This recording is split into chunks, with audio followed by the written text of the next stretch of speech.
अस्सलाम वालेकुम नाज़रीन, programme meetup with Zeeshan Azhar में एक बार फिर आपको खुशामदीद कहते हैं। जैसा कि आज दूसरा दिन है वीकेंड का, ख़त्म होने के बाद, यानी हम मंगल वाले दिन आपसे मुलाकात कर रहे हैं। और मंगल का दिन वो होता है जब हम एक वीक के लिए अपने आप को प्रिपेयर कर लेते हैं कि हमने पूरा वीक क्या करना है। क्योंकि गुज़िश्ता जो दिन होता है, यानी पीर का जो दिन होता है, उसके दिन अगर हम ऑफ़िस में जाते हैं, चीज़ों को समझना, एक मुकम्मल छुट्टी के बाद जब आप वापस आते हैं, क्योंकि हमारी एक्साइटमेंट मैटर करता है कि आपकी सैटरडे संडे ऑफ है या सिर्फ संडे ऑफ है। और जो भी हो, जब भी आपका वीकेंड प्लान हो रहा होता है, तो आप घर के काफ़ी काम जो है वो आपके पेंडिंग होते हैं। बच्चों को कहीं लेकर जाना है, ससुराल जाना है, आपको घर की कोई मेंटेनेंस करवानी है, इवन दो आपको कोई सीवरेज का काम करवाना है, तो तमाम चीज़ें लड़कों के लिए पेंडिंग हो जाती हैं कि आपने संडे वाले दिन ये काम करना है। अच्छा जी, अराउंड द ग्लोबल जब आपको आउट ऑफ द वे जाकर काम के लिए बुलाया जाता है, तो तब भी मुश्किल हो जाती है। यानी संडेज़ को अगर काम पे बुलाया जाए तो फिर काफ़ी चीज़ें डिस्टर्ब हो जाती हैं। तो क्योंकि आपका स्केड्यूल बना होता है, जो लोग जाते हैं, ये जैसे कि मेरा एक स्केड्यूल है कि मैं अगर जाऊँगा या कुछ करके मुझे आगे निकलना है, तो चीज़ों को बैलेंस करना थोड़ा-सा मुश्किल होता है। तो जो भी बंदा, ख्वाह वो मंडे उसका वीकेंड है, ऑफ डे है, ट्यूसडे है या संडे है, जो भी उसका ऑफ डे है, उस दिन उसको प्रिपेयर होना उसके नेक्स्ट डे बहुत मुश्किल हो जाता है। तो बाकी जैसे कि आपसे वादा किया था, तो बात को अपने असल मकसद की तरफ लेकर जाते हैं। यानी स्टार्टिंग ऑफ द प्रोग्राम में बताएं कि आज का दिन जो है वो हम रखेंगे, हाँ, कि हम आपकी काउंसलिंग कर सकें, यानी कैरियर काउंसलिंग पे बात हो सके कि हम कैसे चीज़ों को निपटा सकते हैं, कैसे ज़िंदगी में अमूर को इख्तियार कर सकते हैं कि हमें किस सिमत में जाना है। बाल साहब हमारे साथ मौजूद होंगे, जावेद भाई हमारे साथ मौजूद होंगे। हम इनसे जानेंगे कि ज़िंदगी का असल मकसद हम कैसे खोज सकते हैं। तो सबसे पहले इकबाल भाई की तरफ जाएँगे। अस्सलाम वालेकुम, कैसे मिजाज हैं? अल्लाह का शुक्र है, आप बताएं, आप ठीक मैं हैं? ठीक-ठाक। इकबाल भाई से पहले बात हुई थी तो हैदराबाद में कुछ मना रहे थे, कुछ वीकेंड वगैरह का जी प्लान हो जी रहा था, जी जी तो वहाँ पर आप बिज़ी थे। बिल्कुल और उसके बाद फिर हमने कहा कि नहीं, ये डे इज़ गुड, तो हम इस पे बात करते हैं। अच्छा, एकदम ये बताएँ कि कैसा था हैदराबाद का मौसम? फर्स्ट क्लास था। मैं सिर्फ हैदराबाद नहीं गया हुआ था, मैं वहाँ से जो है टंडू महमूद खान और हाला भी गया था। हुँ, हुँ। तो अपना फार्म हाउस है, वहाँ पे भी गए थे और दरिया के किनारे भी गए, तो बहुत मछली और खूबसूरत। फार्म हाउस से कुछ क्यों नहीं लाई? बुरी बात है ना? हाँ, फार्म हाउस से बिल्कुल, वहाँ पे फिलहाल तो फूल लगे हुए हैं, तो मैं तो वो फूल ही ले फूल ही आते ले ना। आता हूँ। एग्जैक्टली। तो ये नेक्स्ट इकबाल टाइम भाई, जो ये है, देखें, हमारे लिए गुलदस्ता लाए हैं बहुत बड़ा। बिल्कुल बिल्कुल बिल्कुल, और नेक्स्ट टाइम जो है इंशाल्लाह आपके लिए फूल भी लेके आएंगे। और हैदराबाद की रबड़ी आ सकती थी वैसे हैदराबाद स्टेशन की, हाँ, क्या। हाजी की असली रबड़ी। रबड़ी जो है वो आ और सकती थी। बॉम्बे का केक। बिल्कुल, बॉम्बे का और केक। अपना क्या कहते हैं, जावेद भाई के लिए गुलाब का पान। गुलाब का पान, हाँ, बिल्कुल। वो वहाँ पे मशहूर है। बिल्कुल। और तो किसी ज़माने में वो सब्ज़ाजार होता था, उसकी कढ़ाई होती थी, लेकिन वो अब बंद हो गया। तो अब शहजादा भाई हमारे, उनको चूड़ियाँ बड़ी पसंद है, तो हैदराबाद की चूड़ी भी बड़ी अच्छी है। हाँ बिल्कुल, चूड़ियाँ भी आ सकती हैं। वो तो पूरे पाकिस्तान में मशहूर है, हाँ जी। बेंगल जो बाज़ार है वहाँ पे। हाँ, हाँ। तो ये है कि हैदराबाद की बहुत सारी सौगात हैं हुँ, हुँ। जो बहुत मशहूर हैं। लेकिन और इकबाल भाई, ये ऑन एयर जो आपने वादा किया है, ये कब आएंगी चीज़ें? आप परेशान ना हो, और ये जो है इंशाल्लाह आ जाएंगी। बाकी ये कि कब आएंगी उसका मैं कुछ नहीं कह सकता, मैं इंशाल्लाह बत मैंने कह दिया। बिल्कुल जी। और मैं जावेद भाई आपको भी खुशामदीद कहता हूँ। अस्सलाम वालेकुम। बिल्कुल वालेकुम जावेद भाई, मैं सलाम। ये कहूँगा कि वादा वफ़ा हो, 2025, 26, 27 कभी भी हो सकता है, वादा वफ़ा हो जाएगा। हाँ, और इंशाल्लाह। अगर ये जाते हैं टुवर्ड्स टू ऑटोपान रोड हैदराबाद में, तो मोबाइल मार्केट बड़ी है, उसके सामने गोलगप्पे वाला बड़ा अच्छा भाई एक खड़े होते हैं, एग्जैक्टली। तो वो चीज़ें बड़ी डिफरेंट होती है। लगता है एक बार जावेद भाई, मुझे और आपको भी जाना पड़ेगा। बिल्कुल। इकबाल भाई, जिस दिन हमें जो दावत देंगे कि फार्म हाउस आ जाओ, हाँ तो जाहिर है जितनी भी लवाजमात इन्होंने गिनवाई हैं, हाँ, तो वो हमारे लिए वहाँ तैयार रखेंगे। बिल्कुल और इंशाल्लाह वो दिन दूर नहीं है जिस दिन ये अपना वादा वफा करेंगे, जब बिल्कुल। लेकर आएंगे चीज़ें। बिल्कुल। हम देखेंगे अगर उसमें कोई ऐसी चीज़, ख़ास चीज़ है जो कि हमें ताज़ी जाकर वहाँ खानी चाहिए, तो इंशाल्लाह ज़रूर चलेंगे। हम्म। अच्छा, इकबाल भाई, मैं आपसे बोलूं कि स्क्वाड तैयार है। अच्छा, एक बंदा जो है वो हमारे शहजादा भाई जो कि स्पोर्ट्स का शो करते हैं, अगर उनके लिए मैं बात करूं, तो उनके साथ उनकी एक बहुत बेहतरीन दोस्त है। अगर वो मान जाएंगे कि जाएंगी, जो भी हो, अगर वो, तो वो चले जाएंगे। लेकिन मेरे स्क्वाड में अगर मैं बात करूं तो जावेद भाई मौजूद हैं। ठीक है जी, मैं रमीज़ भाई से पूछूंगा कि हाँ, जवाब दें कि अमेजिंग। रमीज़ भाई जाएंगे या नहीं जाएंगे, वो बता दें आप। अगर हमें इकबाल भाई बुलाते हैं तो आपके जवाब के हम मुंतजर हैं। तो रमीज़ बिल्कुल। जैसे मुझे आंसर नहीं नहीं, करते हैं, तो मैं रमीज आपको। को तो डेफिनेटली लेके चलेंगे। और मैं कोशिश ये करूंगा कि थोड़ा सा ठंड हो, हम्म। और फिर हम वहाँ पे जो है बॉन फायर भी करें। जबरदस्त। ठीक है ना, सुबह से जाएं, सुबह का नाश्ता, दोपहर का खाना और अपना चाय, और उसके बाद जो है ना बॉन फायर हो, और फिर हम भले वहीं पे ओवरनाइट स्टे करें या हम जो है हैदराबाद की तरफ आ जाएं। या तो बोन फायर हो गई, साड़ी बोना च फायर हो जाएगा यार- कुछ ना कुछ तो। यार इकबाल भाई, ये जो बारिशें हुई हैं पीर को, ये बारिश कितनी हुई है और आज भी बारिश हो रही है। जी जी। तो देखें ठंड का, अब देखें आप वो ना करें, ठंड ही ठंड है। और हैदराबाद तो वैसे ही मशहूर है, रातें वहाँ की मशहूर है। और अब ये जो 2 दिन बारिश हो रही है, आज भी बरसात हो रही है। जी जी। तो इस हवाले से देखें आप जो प्रोग्राम थोड़ा करीब करें, आप बिल्कुल दूर करते जा रहे हैं प्रोग्राम। नहीं, वैसे मैं अगर आपको आपको एक प्री न्यूज दे दूं, 27, 28, 29 और 30 को कहा जा रहा है कि आखिरी स्पेल आएगा और वो मूसलाधार बारिश है पाकिस्तान, कराची, हैदराबाद, लाड़काना और नवाबशाह में। तो हम जा सकते हैं। नहीं नहीं, Yes. बिल्कुल आप जा सकते हैं। और मगर मैं आपको एक चीज़ बता दूं कि मुझे बड़ा जावेद भाई का ख्याल है, क्योंकि क्या है कि जब ये बारिशें होती हैं उसके बाद जो है पानी कई जगहों पे ठहर जाता है, फिर वहाँ पे होते हैं मच्छर। नहीं, हम वो प्लास्टिक वाली कश्ती अच्छा, लेके जाएंगे साथ और मौस पे। वो जो मच्छर है ना, वो भी डेंगू वाला। ओह, तो मैं नहीं चाहता कि जावेद भाई का मुझे बहुत ख्याल है और आपका भी ख्याल है वो इकबाल भाई, और हम- शहजादे का भी ख्याल है और शहजादे के साथ जो होंगे उनका भी ख्याल है। तो मैं नहीं चाहता कि कोई डेंगू या मलेरिया या ऐसी कोई चीज़ हो, और इस वजह से पर मीडिया में बहुत ज़्यादा आ जाएगा। बिल्कुल। तो मैं ये चाहता हूँ कि ठंड हो, ताकि मच्छर जो है ना उस ठंड में नहीं आएगा। वो ठंड में गला खराब होगा तो नहीं, कुछ भी हो सकता है ना, तो हम निशान- जाने के लिए तैयार हैं हम। निशान भाई, बात वही जो पंजाबी में कहते हैं, फिर मैं ना ही समझा। बिल्कुल यही है। तो ये इकबाल भाई फिर ना आप बोल दे, आप बोल दे तो हम मान लेंगे। आप कल पहुंच जाए, मैं जो मैं है नहीं ना, आऊंगा। मैं जब वो कोई मसला ही नहीं है। और ये है कि मैं ये चाहूंगा कि आपका जो इस्तकबाल भी किया जाए और एहतमाम के साथ जो है ना प्रोग्राम किया जाए। अच्छा, सर, वो वाला इस्तकबाल तो नहीं होगा जो पड़ोसी मुल्क के ड्रामों में होता है, सिर्फ वो डब्बा सा फेंकते हैं और उसके बाद वो फिर नहीं। अंदर आते हैं? नहीं, मैं आपको ज़ीशान बताऊं कि माशाल्लाह मेरा छोटी सी जगह है, फार्म हाउस को मैं कहता हूँ, फार्म हट भी कहता हूँ कभी कभी। लेकिन ये कि मेरे पास रोटरी के बाकायदा टीम्स आई हैं कराची से मेरे पास, और वहाँ पे खाना खा के भी गए, इंजॉय भी किया है उन्होंने। तो मैं ये चाहूँगा कि आप जो है ना एज ए टीम आए, और इंशाल्लाह आप देखेंगे कि जो है आपका इस्तकबाल भी होगा और एहतमाम भी बेहतरीन होगा, मेहमान नवाजी बेहतरीन होगी। नहीं, आप जिस तरह अच्छे अखलाक से बात करते हैं इकबाल भाई, ये तो कंफर्म है। ब्रेक का कार्य जी, ब्रेक पर जाएंगे, लेकिन मैं आपको बताऊं कि 2 बंदे कंफर्म है, रमीज और जावेद भाई। तीसरा जाकिर को भी हम बिल्कुल अपने साथ लाते हैं। शहजादे से आप बात करेंगे और शहजादे के उनसे शहजादे बात करेंगे। ये तमाम चीजें जानेंगे एक ब्रेक के बाद। आपने कहीं नहीं जाना, देखते रहिए programme meet up with Zeeshan.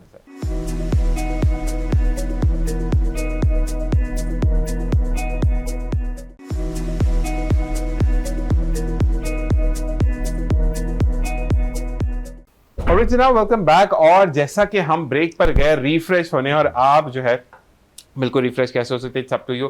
अच्छा जी, हर एक का मीडियम डिफरेंट होता है रिफ्रेश होने का। कुछ लोग ठंडा पानी पीकर रिफ्रेश होते हैं, कुछ लोग कॉफ़ी पीकर, जो मेरे टाइप के होते हैं, कुछ लोग ग्रीन टी जैसे कि आप लोगों। वैसे आप लोग ब्लैक कॉफ़ी वाले हैं या नहीं है इकबाल भाई? आप नहीं, ब्लैक कॉफ़ी मुझे बिल्कुल पसंद नहीं है। मैं जो है ड्यू टू कड़वाहट लाते नहीं, हाँ बिल्कुल। जो है मैं जो है लाते, वो कैपेचिनो, मोकाचिनो, ये जिसमें दूध ज़्यादा हो, मुझे ब्लैक कॉफ़ी बिल्कुल पसंद नहीं। मजबूरी में तो ठीक है, आप अगर काम की नौयत है और उसमें आपको ज़रूरत है, आप चाहते हैं कड़क, तो फिर ठीक है। लेकिन ये कि बिल्कुल कड़वी नहीं। कुछ लोग तो कहते हैं चाय से भी नींद उड़ जाती है, मेरी तो कभी भी नहीं उड़ी वैसे।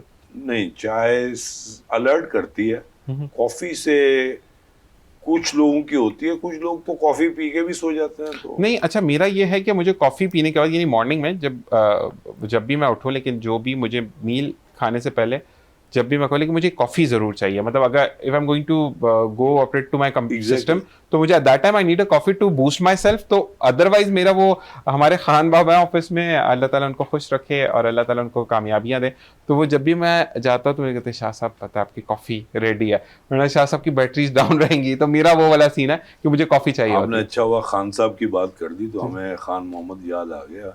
और हमारे ब्रिटिश एम्बेसी में वो बहुत पुराने, उनको ब्रिटिश पासपोर्ट भी मिल गया था। ठीक है। वो थे हज़ारा के। ओके। तो उनका काम ही ये होता था कि कॉफ़ी सर्व करना। वो हर 1 घंटे 1.5 घंटे के बाद कॉफ़ी सबको सर्व करते थे। ठीक है। वो हमारी कॉफ़ी, अच्छा, और कभी कभी कॉफ़ी के साथ जो है चीज़ केक भी मिलता था। ज़बरदस्त। ठीक है ना। और वो बंदा, उसके रिश्तेदार उसने कहा कि उसने खुद ने बताया कि हज़ारा के लोग जो हैं वो पूरी दुनिया में हैं। तो वो एक जगह है फिजी, ओके, न्यूजीलैंड से भी आगे, ठीक है, छोटा सा जजीरा, ठीक वो है। वहाँ पे गया था अपने रिश्तेदारों के पास 2 दफ़ा जब मैं वहाँ पे जॉब करता था। तो वो कॉफ़ी बड़ी ज़बरदस्त बनाता था। वो व्हाइट वाली बनाते होंगे ना, हाँ, वाइट वाली। मतलब ब्लैक वाली तो नहीं, नहीं, सिंपल ब्लैक वाली, क्योंकि देखें हमारे ऐसा जो ब्रिटिश होते थे वो जी, जी। ज़्यादातर ब्लैक। ब्लैक ही पीते हैं ब्रिटिश, बिल्कुल अच्छा ऐसे ही। अच्छा, आपको एक मज़े की बात बताऊँ, वो बाकायदा जो कॉफ़ी की यूटिलिटी है ना ज़ीशान, वो उस तरह पीते थे उसको। मतलब है कि एक कॉफ़ी को वो कम से कम 1.5 घंटा चला लेते हैं। हाँ, वो सिप वो सिप बिल्कुल ठंडी, लेकर, हाँ, हाँ, सिप, सिप सिप लेकर। जहाँ उनको थोड़ा-सा ज़रूरत पड़ी कि भई अलर्ट होना है, ठीक है? तो वो उसका सिप ले लेते थे। अच्छा, आजकल जो मैंने अभी 5 साल के दौर में देखा है, अब उन्होंने ना वो क्या कहते हैं, रिचार्जेबल हीटर्स आए हुए हैं छोटे-छोटे से, वो कप के अंदर डले हुए होते हैं, वो निकालते हैं, पिया और उसके बाद दोबारा लगा दिया। तो एग्ज़ैक्टली। ये चीज़ें आजकल बड़ी इन हो गई हैं, लेकिन ये अच्छा एक चीज़ और इकबाल भाई, कि हमारी जो पाकिस्तान में कॉफ़ी मिलती है, आप उसको 1 लेवल टीस्पून डाल सकते हैं इतने कप में जो सामने पड़ा है, लेकिन बाहर जो इंटरनेशनल कॉफ़ी होती है वो बहुत कड़वी होती है। दुनिया की बहुत सारी कॉफ़ी होती हैं, और मलेशिया एक कॉफ़ी बना रहा है जिसमें उसने जिनसिंग भी डाली हुई है। ठीक है, और पिछले दिनों में मुझे एक रोटरी के हमारे नए मेंबर हैं, और जो है उन्होंने मुझे 3 साशे दिए थे। वो बहुत टेस्टी है और यहाँ पे पाकिस्तान में अवेलेबल नहीं है। सही, वो मलेशिया की कॉफ़ी है, उसमें कोई 6-7 इंग्रेडिएंट्स हैं कॉफ़ी के अलावा, जो उन्होंने उसको मिक्स किया है, ठीक है, और वो बहुत टेस्टी होती है। अच्छा, तुर्की की जो कॉफ़ी है वो भी अच्छी है, लेकिन ये कि उसका टेस्ट आपको डेवलप करना पड़ता है, ठीक है, क्योंकि वो मतलब that is different from the conventional coffee. तो उसमें आपको वो टेस्ट अगर डेवलप हो गया तो वो अच्छी है, उसको भी छाना जाता है। ठीक है, फिर एक आती है कनाडा से कॉफ़ी विथ आलमंड, तो उसमें आलमंड का भी टेस्ट आता है। ठीक है, तो ये बहुत सारी वैरायटीज कॉफ़ी में भी आ गई हैं। बिल्कुल जी। और आप देखेंगे, अगर आप मैकडोनल्ड्स पे जा रहे हैं या नहीं, हम नहीं जा रहे क्योंकि हमने बायकॉट किया, हाँ, तो बाइकआउट हम किया। मैकडॉनल्ड्स पे नहीं जाते, तो मगर हम बात भी नहीं करते। हाँ, मगर ये जो मशीन इनके पास हाँ, हाँ। है, इस तरह की अगर आप मशीन लगा लेते हैं तो वैरायटी आपके पास सिर्फ कॉफ़ी की आती है, चाय की सिर्फ एक ही वैरायटी होती है सही, ज़्यादातर। नहीं वैसे आजकल है, हमारे यहाँ पे चाय वाली भी है, वो कहते हैं ना मलाई मार के चाय, नहीं, वो इलायची तो डाल के चाय, तो हमारी काफी कट वाली चाय, अप्पल वाली चाय, हाँ। अच्छा गोल्डन चाय। अच्छा, एक जगह ऑफिस से बंदा चाय लेकर आया, सर वो आप तो कॉफी पीते हो, मैंने कहा जी ब्लैक कॉफी, वो भाई आप तो कड़क वाली पीते, तो आपके लिए मैंने सिल्वर वाली लाया हूँ, इनके लिए गोल्डन, मैं कहा डायमंड वाली भी ले आते भाई, कोई मिक्सचर भी पी सकता है कड़क और उसका। तो मतलब बहुत सारे नाम आ चुके हैं, वो नाम डिफरेंट बहुत आपको आ गए, बहुत ज्यादा बहुत है। अच्छा जी, अब हम आते हैं बैक टू द टॉपिक अपना जो हमारा रेलिवेंट है। अच्छा Career जी, आज counselling हम में। कैरियर काउंसलिंग पे अगर बात करें, तो कैरियर काउंसलिंग बेसिकली, अगर इकबाल भाई हम बात करते हैं कि हमें चूज करना, अपने बच्चे को आइडेंटिफाई करना या पेरेंट्स को आइडेंटिफाई करना कि अगर बच्चा इस फील्ड में जाता है तो हम उसको कितना सपोर्टिव हैं, तो वो कैसे आइडेंटिफाई होंगी चीज़ें? देखिए, आपको ज़ीशान याद होगा कि, या जायद भाई को भी, कि हम जो है कोशिश करके, या पेरेंट्स जो हैं वो बच्चों के लिए खिलौने लेके आते थे, तो उसमें ब्लॉक्स लेके आते थे, लेगो और मैकेनो। तो वो मैकेनिकल का होता था, तो ताकि वो इन ऑर्डर टू जज और assess whether the child is interested in engineering. और फिर दूसरा एक पैकेट आता था जिसमें डॉक्टर के स्टेथोस्कोप और दूसरी चीज़ें होती थी। तो ये सारी चीज़ें जो है ना, ये आप देखेंगे उसमें होती थी पैकेट में, तो देखते थे कि बच्चे उसमें इंटरेस्टेड हैं या नहीं है। तो बच्चों का इंटरेस्ट डेवलप करने के लिए ये बहुत सारी ऐसी चीज़ें, फिर जहाज़ लेके आते थे, टैंक लेके आते थे, तो उसमें अंदाज़ा हो जाता था। अच्छा, कोई चीज़ और भी होती थी कि ज़्यादातर हमारे ज़माने में बच्चे जो मतलब सेकंड या थर्ड या फोर्थ क्लास में होते थे, तो वो ज़्यादातर जो है ना इंस्पायर होते थे एज अ पायलट। वो कहते थे कि हम जाए जहाज़ उड़ाएंगे, लेकिन ये कि आस्ते आस्ते वो ट्रांसफॉर्म होते थे। तो देखें, ये होता है स्कूल्स में भी, और पेरेंट्स का भी इसमें अमल दखल होता है कि उनको ज़्यादा से ज़्यादा खिलौने जो हैं उनकी यूटिलिटी होनी चाहिए। बेकार खिलौने नहीं दें उनको कि आपने जो है बंदर ला दिया या कैट ला दी या इस तरह का, नहीं। आप उनको इस तरह के खिलौने दें Productive ताकि toys. हाँ प्रोडक्टिव। और अब तो माशाल्लाह आप देखें कि मेडिकल यूनिवर्सिटीज में वो प्लास्टिक की बॉडीज आ गई हैं, तो अब वो डेड बॉडीज पे इतना काम नहीं कर रहे, वो प्लास्टिक की बॉडीज आ गई हैं। तो अगर बच्चों को वो भी दे दी जाए, और देखिए छोटी छोटी चीजें हैं वो हम करवा सकते हैं जीशान भाई।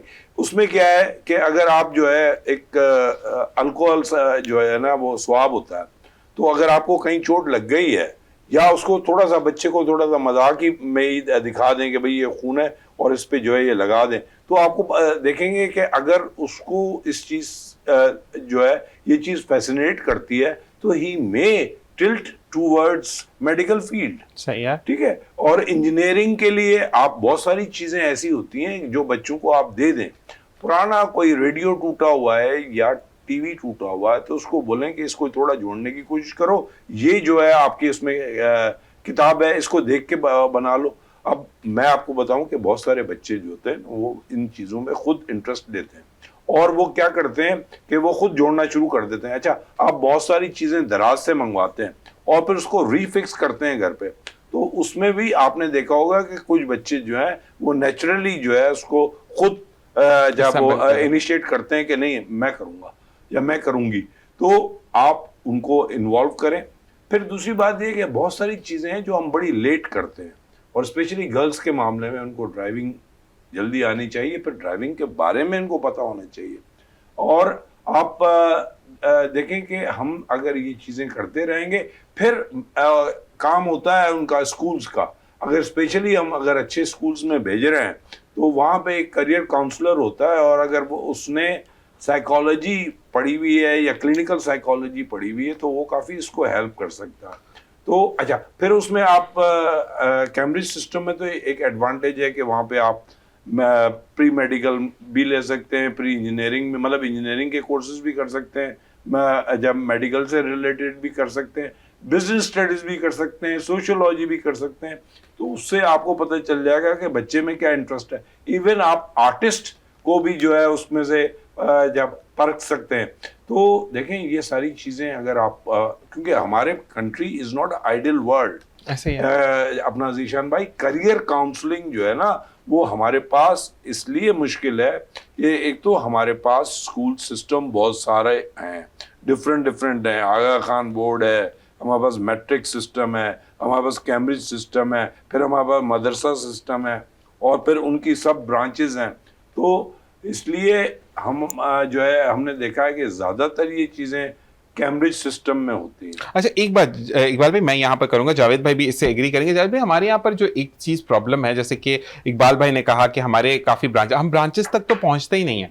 कैम्ब्रिज हो गया या जो भी आगा खान बोर्ड हो गया, हमारे यहाँ पर क्या है इकबाल जावेद भाई, खाला का बेटा डॉक्टर बना, तुमने भी बनना है। खाला की बेटी डॉक्टर या इंजीनियर बननी है, तुमने भी बनना है। अपने बच्चे की कैपेबिलिटी नहीं देखते।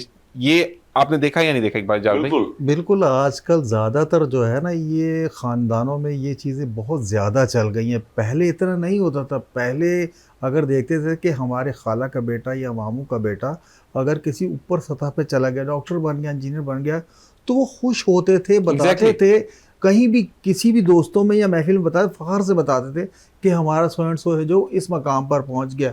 अब जो है ना बिल्कुल उसका इतना फास्ट दौर आ गया, उसका बिल्कुल उलट हो रहा है। अब वो कहते हैं कि नहीं जी, अगर उसने ये किया है तो आपको भी यही करना है, आपने भी वही मार्क्स लेकर आने हैं जो वो लेकर आया मार्क्स। तो इन सारी चीज़ों की वजह से बजाय बच्चे के अंदर ज़्यादा दिलचस्पी बढ़े, उसके अंदर एक बगावती जो अंसर है वो जन्म ले रहा है। बिल्कुल वो फिर वो समझ जाता है कि यार ये मुझे किस काम से लगा रहे हैं। अंदर से जो उसके है आवाज़, देखिए ज़मीर तो हर किसी के अंदर होता है ना, फिर वो क्या मुतनफ़िर होना शुरू हो जाता है कि मेरे माँ बाप, बहन भाई या जो भी मुझे कह रहे हैं कि यार अगर उसने कर लिया। देखें आजकल की नस्ल जो है ना बहुत समझदार हो गई है, उनको पता है कि अब जो रूल और रेगुलेशन जो पहले चलते आ रहे थे ख़ानदानी, अब उन पे नहीं चला जा सकता भाई। कंप्यूटराइज हो गया, ग्लोबल हो गई दुनिया, आपकी बिल्कुल हथेली में आ गई है। तो बच्चे भी समझने लग पड़े कि नहीं ये गलत है या ये सही है। तो इन चीज़ों को अब जितने भी वालिदैन उन्हें अवॉइड करना चाहिए, बल्कि उन्हें खुद देखना चाहिए कि हमारा बच्चा कहाँ दिलचस्पी ले रहा है और किस फील्ड में जाना चाहता है, उसकी हेल्प करनी चाहिए, उसकी बैक देनी चाहिए। अगर आपने मिसाल ही देनी है तो सिर्फ आप तरक्की की मिसाल दे सकते हैं कि आपका भाई का बेटा या खाला का बेटा, मामू का बेटा देखे उसने इतनी मेहनत की, आज इस मकाम पर पहुंच गया, तो बेटा आप भी मेहनत करो, जिस शोबे में आप जा रहे हो तो कम से कम उसमें आप अपना नाम करो। अच्छा जावेद भाई, मुझे बड़ी एक अच्छी मिसाल एक याद आई यहाँ पर। गालिबन मैं क्लास 7 में था, तो तब की बात है कि भाई खैर मुझसे काफ़ी बड़े हैं, तो बैचलर्स में फेल हो गए थे वो। अच्छा रिजल्ट आया, सब कुछ हुआ, तो मैंने जाकर दिखाया कि जो है वो आपका जो है चीज़ें किस तरीके से मतलब आपने अचीव किया ना। तो वो भाई ने मुझे कहा कि यार मैं तो फेल हो गया। तो उनकी वालदा ने बड़ी अच्छी बात की थी, उन्होंने कहा कि तुम फेल पता क्यों हुए हो, मतलब बैचलर्स का बच्चा एक अच्छा खासा बड़ा बच्चा होता है, तो तुम्हें पता है तुम फेल क्यों हुए हो? उन्होंने कहा हाँ कि मैंने अच्छा पढ़ा नहीं है। नहीं, तुम गलत हो, तुम फेल इसलिए हुए हो कि तुमने कुछ चीजें कोर्स में से छोड़ दी थी, और तुम पास हो जाते तो तुम वो चीजें पढ़ते ही नहीं। अब अल्लाह ताला चाहता है कि तुम वो चीजें भी पढ़कर आगे जाओ, ताकि तुम्हारे बाद अगर तुमसे कोई पूछे तो तुम उसको वो भी एक्सप्लेन कर सको जो तुमने छोड़ दिया था। अब माशाल्लाह उन्होंने बैचलर्स किया और वो माशाल्लाह आज कनाडा में है भाई, और बाल बच्चेदार हैं। तो माँ बाप को भी समझाने का तरीका होना चाहिए। अगर आपका बच्चा, अब ये नहीं कि वो मुसलसल ही फेल हो रहा है तो आप उसको अप्रिशिएट करें, लेकिन अगर किसी जगह पे वो ए बी, मैं तो अब ग्रेडिंग सिस्टम तो मुझे इतना कोई वाहियात लगने लग गया कि अब बच्चों को बर्बाद कर रहे हैं ग्रेडिंग सिस्टम में। आपके बच्चे की बेस तो किसी की भी नहीं है। असल मसला अगर आप मुझसे भी पूछ लें तो कुछ चैप्टर्स हैं जो कि मुझे आज याद होंगे, वो भी इस वजह से उनका मैंने रट्टा बहुत ज्यादा मारा था। मुझे बेसिक नहीं पता, मैं ऑनेस्टली यहां बैठकर बता रहा हूं। आप अगर दूसरे ममालिक यानी अंग्रेजी ममालिक के बच्चों के पास जाते हैं, जैसे कि हमने लास्ट शो में भी बात की थी कि 4 चैप्टर्स में से वो 2 पढ़ाएंगे, लेकिन वो कहते हैं ना कि दिमाग में घोल देंगे बच्चे का कि आप अगर स्टोरी बता रहे हैं कि जावेद और इकबाल भाई परसों के शो, बस परसों का शो, पूरा शो वो एक्सप्लेन कर देगा बच्चा। लेकिन हमारा बच्चा क्या होगा, अच्छा जावेद भाई कौन है, इकबाल भाई कौन है, बिल्कुल, क्योंकि वो रट्टे वाला बच्चा है, उसको नहीं पता कि जावेद और इकबाल भाई कौन है। तो हमारे यहाँ पर सबसे पहले तो टेक्स्ट के अंदर से उन निसाब को रखें कि जो प्रोडक्टिव हो, अनप्रोडक्टिव चीजें नहीं पढ़ाएं, ठीक है। टाइम कम हो गया जावेद भाई। और दूसरी चीज ये है कि अगर आप पढ़ा भी रहे हैं तो वो एक्सटर्नल आपके सब्जेक्ट्स होने चाहिए कि अगर बच्चे ने पढ़ लिया तो ठीक है, नहीं पढ़ा तो कोई मसला नहीं, क्योंकि पेपर में तो आना नहीं है। बिल्कुल सही। बाहर ममालिक में यही होता है ना, एक्सटर्नली पढ़ाया जाता है चीजों को कि नो हाउ के फर्ज करें। अगर आप शाराए फैसल पर जा रहे हैं तो टूवर्ड्स, अगर आपको सदर से आना है तो आप किस तरीके से वीनस पहुंच सकेंगे। अगर आप एयरपोर्ट से आ रहे हैं या तारिक रोड से आ रहे हैं तो सब रास्ते आपको बताते हैं, लेकिन मेन रास्ता कौन सा है जी कि आपने शाराए फैसल से कहां इन होना है, वो ये बताता है। हमारे यहाँ पर ये कि जो इन होने वाला रास्ता वो छोड़ देते हैं, बाकी सब चीजें पढ़ा देते हैं, तो बच्चा उससे भी मायूसी है। तो आपकी बहुत अच्छी बात है कि आपको अपने बच्चे को समझना है कि बच्चा कहां पर एग्जिस्ट कर रहा है। जी इकबाल भाई आपकी तरफ आते हैं, और वैसी बात ना बोले जावेद भाई, जो बात करते हैं थोड़ी सी बात करते हैं लेकिन जामिया बात कर जाता है तो फिर काफी चीजें निकल आती है। थैंक्स टू जावेद भाई। अच्छा जी, मैं आज आपको बताते चलूं, मैं बातें छुपाता नहीं हूं लोगों से। जावेद भाई आज बड़ी मुश्किल से बैठे मेरे शो पे, आज जाना था इनको कहीं लेकिन हमने घोड़ के बिठाया। थैंक यू जावेद भाई, आपका बहुत बहुत। और जावेद भाई वो भाई हैं कि जो वाकई में जब भी बात करें, मजाक इनके साथ इस तरह होता है कि आप अगर मजाक सुन लें तो आपको भी शो ना देंगे लेकिन ऑनेस्टली जब भी बात होती है कि साथ बैठना है या साथ देना, तो he is there. Love you भाई, जीते रहें, खुश रहें और सलामत रहें। इकबाल भाई आपकी तरफ आते हैं। अब प्रॉब्लम यहां पर यह है, आपकी बात में आप पे रख के बंदूक चलाऊंगा क्योंकि आपके बच्चे हैं या आप उस एज पर हैं कि जहां हम बच्चों की बात कर सकते हैं। अब आपने अपने बच्चे को फोर्स कर दिया मैट्रिक वाले को कि नहीं, फुफ्फो, खाला, चाची, मामी, ताई का बच्चा पढ़ गया, ठीक है, और वो बच्चा ग्रेड नहीं ला रहा, फेल हो रहा है, कसूर बच्चे का ही आपका है? पहले तो ये बताएं। देखें, कहीं मेरा भी कसूर है, कहीं ज़्यादा जो है बच्चे का कसूर इस वजह से है कि हमने उनको मैट्रिक सिस्टम दिया नहीं है।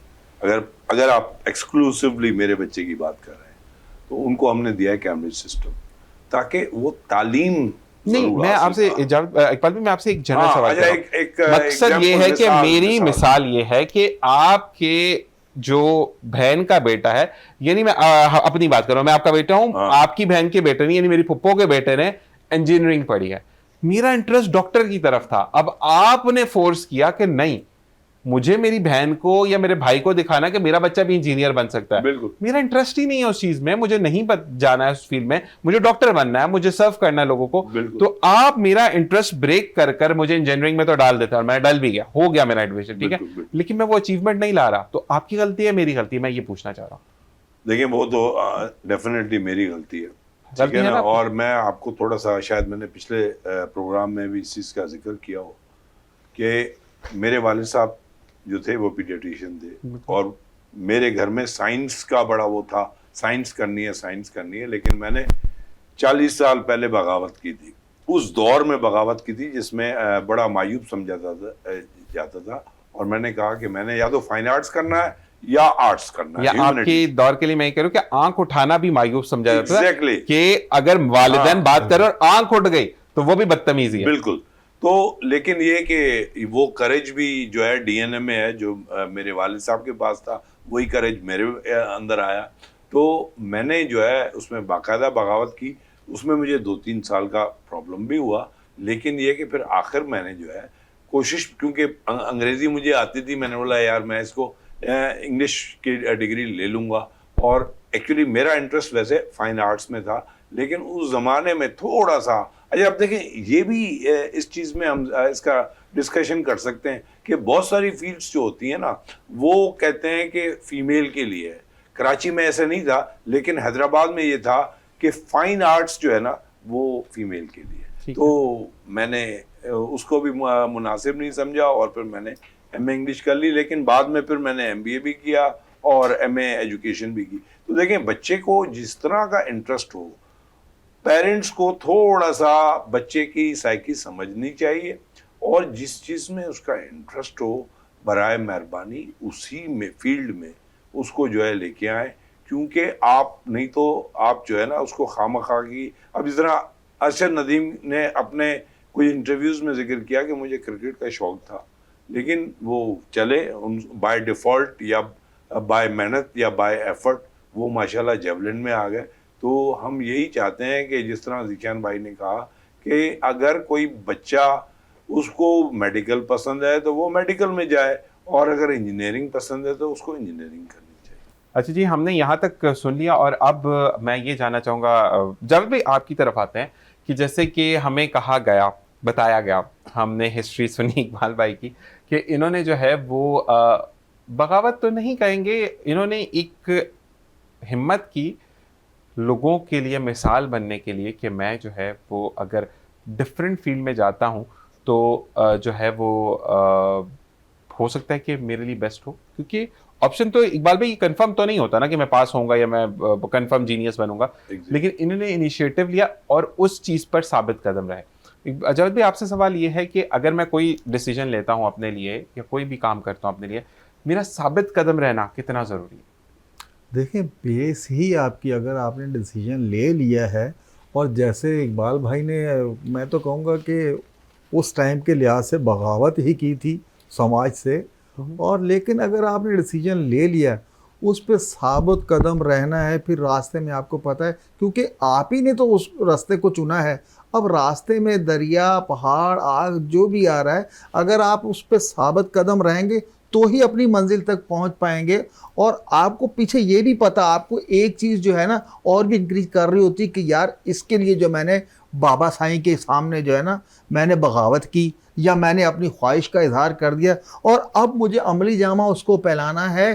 कम अज़ कम बाबा साईं कल को ये तो कह सकते हैं कि यार आप उस टाइम पे ठीक थे, मैं गलत था। आपने जिस लाइन का आपने कहा था आप उस लाइन क्रॉस कर गए और पहुंच गए उस मकाम पर। आज मुझे आप पे प्राउड फील हो रहा है। ये होना चाहिए। मतलब आपकी एग्जाम्पल दी जाए, ये कहने की कि आपकी मिसाल दी जाए। बिल्कुल। अच्छा जावेद भाई आपसे, फिर इकबाल भाई आपसे भी यही सिमिलर सवाल होगा फिर हम, क्योंकि अगर हम सिर्फ बात करेंगे ना इकबाल भाई तो लोग समझेंगे कि हम इस वक्त लेक्चर दे रहे हैं। हम लेक्चर नहीं दे रहे। जावेद भाई आपसे मैं सवाल करूंगा पहले, जब आपका बचपन था तो उस टाइम का दौर जो है वो बहुत अच्छा था। हर एक का बचपन अच्छा होता है, चाहे जितना भी मॉडर्न हो। जब बच्चों के लिए बचपन इसलिए अच्छा होता है क्योंकि माँ बाप का साया 110% होता है कि आपने सिर्फ खाना पीना और स्कूल जाना है, ठीक है। तो मुझे बताएं कि आपका कौन सा वाला दौर था? मतलब अम्मी की हेल्प कराते थे आप किचन में, कभी सालन वगैरह में हेल्प करा दी, या कभी ऐसा हुआ कि अम्मी को कहा कि थोड़ा सा मस्का वस्का लगा के कुछ हाथ पांव दबा के कि आज मैंने बिरयानी खानी है या आज मेरा रोटी खाने का दिल कर रहा है, वो चावल बना रहे हैं, तो इस तरीके से कभी कुछ किया फन अम्मी के साथ या नहीं? बिल्कुल ज़ीशान भाई, माशाल्लाह वालदा के साथ जो है बहुत कुछ करते थे। और वालिद साहब तो हमारे बिल्कुल कहते हैं ना कि दुनिया में अगर जन्नती थे तो हम देखते थे कि हमारे वालिद साहब माशाल्लाह। जन्नती हैं, और अल्लाह उनको गरीक रहमत करे। आमीन। उन्होंने आज तक हमें जो है ना कभी हाथ नहीं उठाया। जितनी भी चपेड़ें खाई, मारें खाई, अम्मी से ही खाई हैं। अच्छा, हाँ बिल्कुल, वालदा से ही खाई हैं। और ये वालदा की चपेड़ों का असर है कि आज यहाँ बैठे हुए हैं। बिल्कुल, ये तो कंफर्म्ड है। बिल्कुल, और ये नहीं, confirm है। आपके अंदर आपकी वालदा बोलती हैं कि जो तहम्मुल मिजाजी। बिल्कुल। अच्छा, आजकल के दौर के अंदर मैं आजाद भाई आपसे बोलूंगा कि बच्चों के अंदर ना एग्रेशन बहुत है, बदतमीजी का आंसर है। मैं उसको वो नहीं कहता कि वो they love to speak themselves, नहीं है, ऐसा कुछ भी नहीं है। उनके अंदर बदतमीजी है। अगर कोई बड़ा बात कर रहा है, ऑल्दो आप गलत है, मैं 110% जावेद भाई आपको कहूंगा कि आप गलत है, लेकिन मेरी हिम्मत नहीं होनी चाहिए कि मैं आपके मुंह पर आके बोलूं आप गलत है। आपकी बात सुन ली, सुनने के बाद यहां से सुनी, यहां से निकाली, और उसके बाद मुझे पता है कि नहीं जावेद भाई यहाँ पे गलत है, ठीक है, फिर मैं अपने फन से करके दिखाऊं। जैसे कि पुरानी मिसाल है कि मेरा वजू देखो, मैं गलत कर रहा हूं या सही कर रहा हूं, तो उन्होंने मिसाल दी कि यहां पर आपका वजू गलत है, ठीक है। तो बेस्ट ये होता है कि हमारे यहाँ पर ना, आप कौन होते हैं बताने वाले, बिल्कुल। आपको क्या पता है, मतलब आप उठकर अगले की डिग्निटी ही हिट कर देते हो। तो ऐसे बच्चों के लिए क्या कहेंगे? ऐसे बच्चों के लिए ज़ीशान भाई देखें, ऐसे बच्चों के लिए उनको जो है ना अपने इर्द गिर्द नज़र दौड़ानी चाहिए। अपने दोस्त अहबाब रिश्तेदारों में देखना चाहिए कि जिनका ये रवैया होता है आज वो किस मकाम पर खड़े हैं। उनके कम अज़ कम जो है माँ बाप को भी अपने बच्चे को ये बताना चाहिए कि बेटा ये जो हरकतें आप कर रहे हो, इस तरीके की बदतहज़ीबी और बदतमीज़ियाँ कर रहे हो, कल को जो आपके स्टूडेंट्स हो लगते थे उनके बच्चे भी यही करते थे। आज देख लें वो कहाँ धक्के खा रहे हैं, वो किस मकाम पर खड़े हैं। अगर आपको कुछ बनना है तो आपके अंदर पैशन आना चाहिए। आपको जो बताया जा रहा है, कोई माँ बाप बता रहे हैं, बहन भाई बता रहे हैं, या घर वाले बता रहे हैं, बेटा अगर आप उस रास्ते पे चलोगे तो एक कामयाब फ़र्द बन के इस माशरे में निकलोगे। नहीं तो आपके सामने वो मिसालें मौजूद हैं कि जिन्होंने ये सारी चीज़ें की थी, आज उनका कोई हाल है ना घर के है ना बाहर के। ये सारी चीज़ें ज़माने में होती हैं और नज़र आ रही हैं भाई। बिल्कुल ऐसा ही है। और पाकिस्तान अल्हम्दुलिल्लाह वाहिद मुल्क है, वहाँ पे जावेद भाई हों या इकबाल भाई हों, अगर आप इनसे बात करेंगे तो ये पहले मिसाल अपनी माँ बाप की देंगे, ये कभी भी नहीं बोलेंगे अच्छा जी पड़ोसी मुल्क हम बड़ा कहते हैं कि आईटी में, लेकिन उनसे अगर आप देखें शादी होती बीवी, मतलब पैदा ही बीवी ने किया उनको। मेरी बीवी ने नहीं सपोर्ट किया तो मैं भाई, माँ बाप के वो 15 20 25 साल कहाँ गए जो उन्होंने आपको खिला पिला कर इतना जवान किया। तो ये वाकई में जावेद भाई नहीं बोल रहे हैं कि वालिदैन बोल रहे हैं। जी इकबाल भाई आपकी तरफ आते हैं। आपका बचपन गैस सिलेंडर वाला था, प्रॉपर गैस वाला था, या आपको भी गैस की लोड शेडिंग बर्दाश्त करनी पड़ती थी? देखिए हमने जो है जब शुरू की जिंदगी तो हमारे पास पहले कोयले हुआ करते थे, ठीक है, गैस वैस नहीं आई थी। लालटेन वाला टाइम? जी हाँ, नहीं लाइट तो थी, हाँ इलेक्ट्रिसिटी तो थी, लेकिन गैस नहीं थी, ठीक है। ठीक है। हैदराबाद में उस वक्त नहीं थी। अच्छा हाँ, वो अब देर से पहुंची वहां पे, देर से ठीक है पहुंची, ठीक है बिल्कुल ठीक है। देर से पहुंची। कराची में भी हैदराबाद देर ठीक है से- ठीक है, बिल्कुल ऐसे ही कराची है। में भी देर से पहुंची। बिल्कुल। फिर ये बर्शेन शुरू हुआ, जिसको बर्शेन एक कंपनी भी थी, तो ये सिलेंडर्स आते थे लाल कलर के। तो उसके बाद जो है ये गैस आना शुरू हुई, और बाकी कुछ लोग जो है वो ट्रेज लेते थे, इलेक्ट्रिक ट्रेज, उस पे कुकिंग करते थे। तो वो दौर था। और ये है कि हमें इजाज़त नहीं थी किचन में आने की, स्पेशली वालिदा की तरफ से, वालिद की तरफ से तो वैसे ही सख्ती थी। और हमें जो भी जिस तरह जावेद भाई ने कहा कि जो भी चपेटे हमें पड़ी वो वालिदा की तरफ से पड़ी, लेकिन हमें वालिद साहब की सख्ती होती थी। नहीं तो मस्का किसको लगाते थे और कैसे लगाते थे? अम्मी और अब्बू को एक मस्का लगाना होता है ना कि मुझे ये काम करवाना है। मतलब देखिए, मैं कोई चीज बाय करने की बात नहीं कर रहा, इवन दो अगर अम्मी ना निशान भाई मेरे ख्याल मस्का लगाने के लिए बिल्कुल वालदा ही होती थी, बिल्कुल वालदा ही होती उसके हैं अलावा कोई नहीं। क्योंकि वालदा यहाँ क्योंकि अगर खाना बड़ा मतलब- कोई बहन भाई या बहन बड़ी हो तो उसके थ्रू प्रॉपर चैनल चलते थे। तो ये सिस्टम बिल्कुल सही था, ये चलता था, बिल्कुल ऐसे। और मोहब्बत थी इसमें मोहब्बत थी। लेकिन अब वो सिस्टम तो बिल्कुल नापैद हो नफ्सा गया नफ्सी हो गया, अब तो बचपन में भी बिल्कुल। नफ्सा। तो इकबाल भाई, आप जब अगर कुछ खाने का मूड है और अम्मी ने ऑपोजिट चीज बना रही है, यानी आपका चावल का मूड है और अम्मी कह रही है मैंने तो कड़ी बनानी है, ठीक है, अब आपने ट्रांसफॉर्मेशन कैसे करवानी है कि वो चावल बन जाए? नहीं, वो तो ज़्यादातर पूछ लेती थी सुबह को एक वालिद साहब से भी और बच्चों से भी कि भाई आज क्या खाना है, और सही। फिर कोशिश करते थे कि नाश्ते के टाइम पे वो डिसाइड हो जाए। ठीक है। लेकिन ये कि सिर्फ जो सख्ती जो थी ना हमारे पास वो कुछ ज़्यादा थी। एक आम सख्ती होती है और एक होती है थोड़ी सी ज़्यादा सख्ती। आंखों वाली सख्ती थी या डंडे वाली सख्ती? डंडे वाली सख्ती। जबरदस्त। हाँ, डंडे वाली सख्ती थी, और सिर्फ हमारे यहाँ नहीं, हमारे चचा जो थे ददियाल वाली साइड जो थी ना वो बहुत सख्त। दूसरी बात ये कि जीशान, ये इसको हम ब्लेसिंग इन डिस्गाइज भी कहेंगे, खुशकिस्मती भी कहेंगे कि वालिद साहब मेरे जो थे ना वो हाई अचीवर थे, और इस वजह से भी उनका जो बेंचमार्क थे, उनका जो बार थी वो बहुत ऊंची थी, अप टू द मार्क। हाँ, तो वो चाहते थे कि उनकी जो पहला बेटा है वो भी उस बार को टच करे। माशाल्लाह। अच्छा, और मज़े की बात ये कि जो मेरी बड़ी बहनें थी दो, वो उस बार को टच कर चुकी थी। टच अगर नहीं किया था तो उससे एक बार नीचे होंगी, ठीक है ना।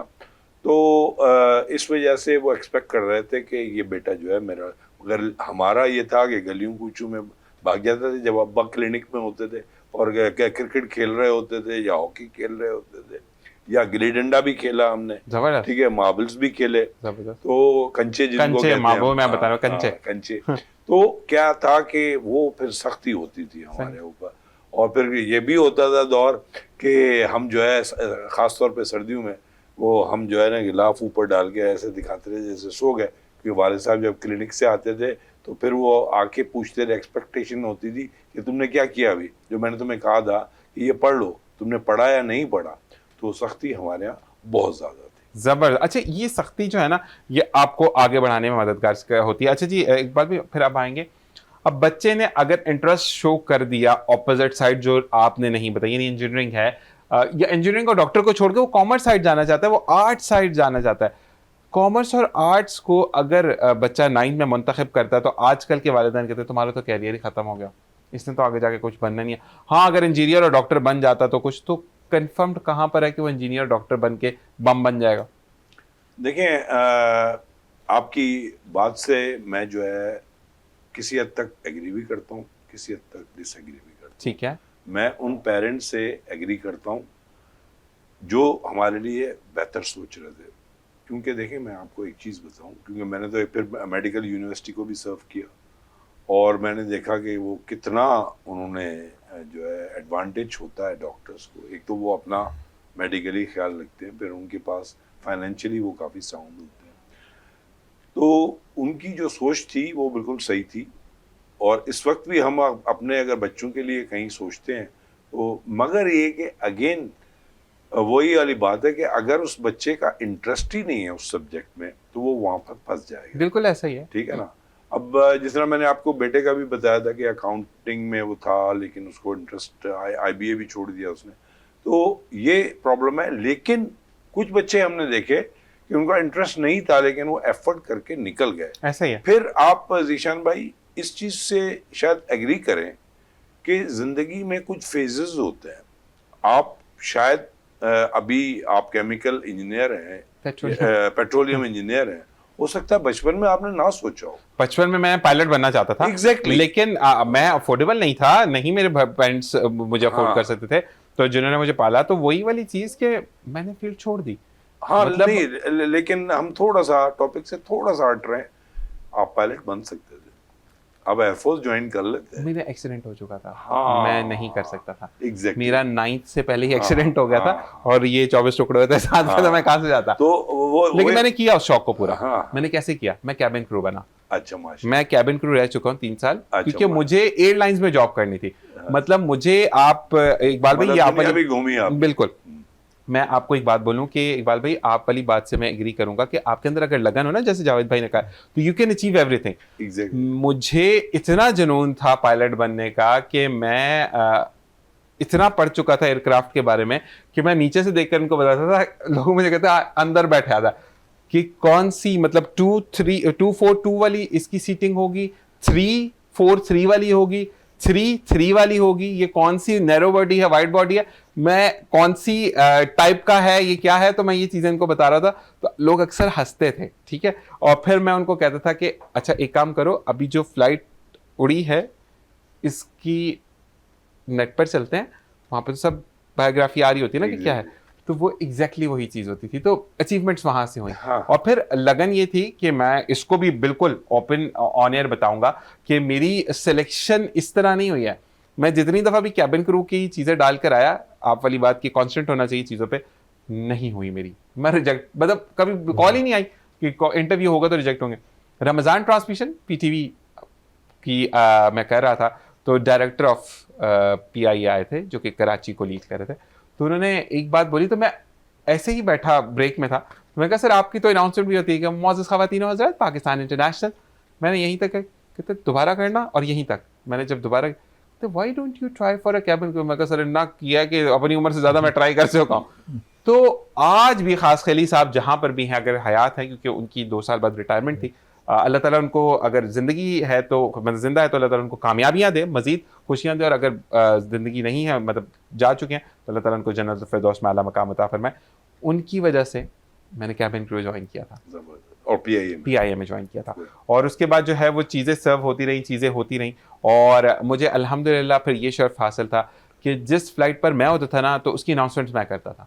इन फ्लाइट अनाउंसमेंट्स आपने इंटरनेशनल की? हाँ जी, इंटरनेशनल। पहले डोमेस्टिक की 1 साल, फिर उसके बाद मेरे अक्सर टोरंटो लग जाता और लंदन में काफ़ी दफ़ा गया, दुबई में अप डाउन करता था। डायरेक्ट फ्लाइट है, टोरंटो डायरेक्ट, हाँ जी, 13 आवर्स की।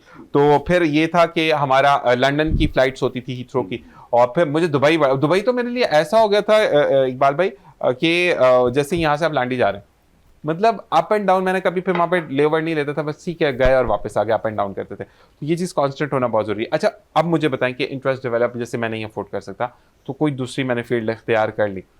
तो मैंने आपको ये पहले भी कहा था ना कि उन बच्चों को बहुत सारी चीज़ों में आप इन्वॉल्व करें, तो आपके पास सेकंड ऑप्शन, थर्ड ऑप्शन होना चाहिए। बिल्कुल, ठीक है ना, क्योंकि अगर आप, और इस वक्त तो बहुत सारी फील्ड्स हैं, आप इंजीनियरिंग की बात देख लें, बहुत सारी निकल आई दुनिया में। हाँ, अब मेडिकल में भी बहुत सारी फील्ड्स हैं, लेकिन ये कि मेडिकल में ये है कि आपको पहले एमबीबीएस करना पड़ता है, उसके बाद जो है वो फील्ड्स आपकी निकलती है। हाँ जी, इंजीनियरिंग में तो यही के साथ, इंजीनियरिंग में तो आप शुरू से ही चूज करते बहुत सारी जो है वो चूज कर सकते हैं। तो ये है कि उसका इंटरेस्ट होना चाहिए। इंटरेस्ट अगर नहीं है तो फिर आपको मोटिवेट करना पड़ेगा, ये दूसरा स्टेप है। You have to motivate them, that is intrinsic motivation and extrinsic motivation. ऐसा ही है। इंट्रिंसिक तो आपको पता ही है कि अंदरूनी है, और एक्सट्रिंसिक है कि यू प्रोवाइड हिम और हर एन एनवायरनमेंट जिसमें वो जो है ना, और आपको शायद ये जो पेट्रोलियम का इंटरेस्ट हुआ होगा वो एक एनवायरनमेंट से ही हुआ होगा। आपने बड़ी अम्मी को शौक था, मुझे शौक नहीं था। हाँ, मैंने उनकी वजह से किया, मुझे कोई शौक नहीं। मगर मेरे नजदीक तो ये बहुत जबरदस्त फील्ड है। हाँ जी। और क्योंकि पाकिस्तान में तो चंद यूनिवर्सिटीज ही हैं जो करवा रही हैं, 2 हैं, कराची के अंदर एक एनआईटी और एक नस्ट है। ठीक है ना। तो लेकिन नस्ट जो है ना वो मिक्सचर करवा रही है। नस्ट पेट्रोलियम फोकसिंग नहीं है, वो गैस एंड पेट्रोलियम्स के साथ है। तो हमारा डिफरेंट है, हमारा सिर्फ पेट्रोलियम इंजीनियरिंग है, फिर उसके अलावा अलग जो गैस उनकी फील्ड अलग है हमारी ना। डोंट यू थिंक के एक ही है, पेट्रोल इज अ गैसोलीन तो हाँ नहीं, लेकिन हमारा क्रूड को ज्यादा फोकस किया जाता है, क्रूड को, क्योंकि मेरी स्पेशलिटी क्रूड है, फिर आपने तो वो बहुत ज्यादा। असल में हमारा सबसे ज्यादा, मुझे वही कहते हैं ना, एक दफा मैं अपने टीचर एहतशाम सर को आज भी एडमायर करता हूँ, he is in Paris now. तो वो अक्सर उनसे कभी कभार फेसबुक पे बात हो जाए, तो वो आपको इतना ड्राई सब्जेक्ट है, मैं ऑनेस्टली बता रहा हूं, क्योंकि हमारे साथ फीमेल्स तो होती नहीं है। हाँ। आप अगर ब्लॉग में भी जाए तो वीराना ब्लॉग लगता है हमारा एनआईटी के अंदर। अच्छा, वो कहते थे, एहतशाम सर कहते थे कि यार अब डोंट टेक इट नेगेटिव, जो यार हरियाली का सफर करके आओ। जब हमने भी पढ़ा तो हमारे टीचर होते, तो वो अक्सर हमें हर तीसरे दिन खुद भेजते थे कि यार इलेक्ट्रिकल इंजीनियरिंग या मैकेनिकल साइड पे चले जाओ, इलेक्ट्रॉनिक साइड पर चले जाओ। अच्छा, वो गलत मायनों में नहीं भेजते थे, वो इसलिए भेजते यार, मेरा एक मानना था, जैसे केमिस्ट्री मुझे अच्छी लगती थी, यार अब 2 गलत एसिड्स डालो, फटेगा कुछ तो होगा फिजिक्स के अंदर। अब ये फट गया, इस पे कितनी फोर्स लगी, इस पे कितनी वेट लगी, इस पे कितनी एयर आई, इस पे, तो वो समझ नहीं आता। तो ड्राई सब्जेक्ट था, तो उस पे एहतशाम सर जो है वो हमें बड़ा मोटिवेट करते थे। अच्छा, वैसे तो सवाल आप ज्यादा पूछ रहे हैं जी, मगर मैं भी आपसे एक सवाल पूछूं, क्योंकि मेरा इंटरेस्ट एकदम हुआ है, क्लिक किया है इसको। तो जियोलॉजी में आपको फील्ड पे भी कभी लेके गया? नहीं, फील्ड पे नहीं लेके जाते हमें। सिर्फ जितना भी पढ़ाने के बाद हमारी जो फोकसिंग रहती है वो सिंपल, हमें क्रूड कैसे डेवलप होता है, डिगिंग कैसे होती है, और उसके बाद हमें कैलकुलेशन सिखाई जाती हैं। अच्छा, और वो मट्टी से या पत्थर से डिटरमिन कर सकते हैं कि ये एरिया ऐसा है कि जहाँ पे पेट्रोल हो सकता है। ऑनेस्टली बताऊं तो मेरा बहुत गंदा है, मैं 4 दफा फेल हो गया था मैं नहीं था बिकॉज मुझे बहुत अच्छा लगता है। मैं सिंपल बताता हूँ, ऑन एयर बता रहा हूँ, कोई मसला नहीं है। कि एक दफा मुझे टीचर ने बोला था कि ये तुम्हारी प्रोग्रेस रिपोर्ट है। Sir yes. कहते बेटा तुमने जहां पर आइडेंटिफाई किया ना, यहाँ पर का पानी, मतलब वो कहते हैं ना कि कोई चुंटी भी नहीं होगी, और जिस साइड को तुम छोड़ के प्योरली वहां पर पेट्रोल था। तो गलत हो गया। निशान, एक सवाल और है, बिल्कुल। वो सिर्फ आपसे नहीं है, जावेद साहब से भी है। जी जी। ठीक है, और वो मेरे अपने आप से भी सही है, है। क्योंकि मैं उसका जवाब भी देना चाहूंगा, लेकिन मैं आपसे भी जवाब चाहूंगा। बिल्कुल। आप अब जो है, आप माशाल्लाह एक अपने करियर पे हैं, जावेद साहब भी हैं।